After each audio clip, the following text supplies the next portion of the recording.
بالنسبه للموضوع الصحراء الغربيه هذا الاخ، شوف انا على كل حال جزائري، لكن معليش راه عندي وجهه نظر. شوف، اذا كان تحدثنا على الواقع اليوم نقولوا بلي المغرب عندها وزن اثقل من الجزائر، لأن القضيه تاع الصحراء الغربيه اليوم دولت اي في الامم المتحده.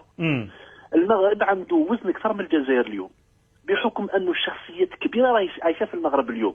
جاك شيراك مثلا راه قضى الرئاسه تاعو في المغرب. الان ساركوزي لما في الانتخابات الرئاسيه راح للمغرب، ولا المغرب عنده قوه، نقولوا شنو، عنده ان بوا بوليتيك. الجزائر الان ما عندها والو. اما بالنسبه للقضيه مثلا، نقول لك احنا بالنسبه لنا هذه الفزاعه تاع الصحراء الغربيه، اولا الصحراء الغربيه لن يتحدد مصيرها عبر الاستفتاء، هذه مستحيل. هذه مستحيل، هذا مجرد شغل يليس تخيني لو سوجي، هذا ما كان راهم يمشيو في الحاله برك، هذا ما كان. اما الواقع مستحيل.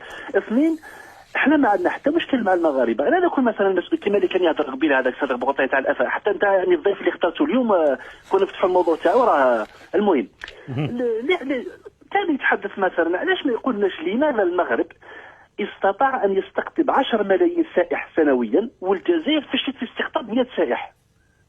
كان يطرح السؤال هذا، علاه المغرب مثلا عندهم بنوك في فرنسا للتمويل تحويل الاموال ببساطه والجزائر ما عندها حتى واحد؟ علاه المغرب السفر الى من فرنسا الى المغرب ب 40 اورو والسفر الى الجزائر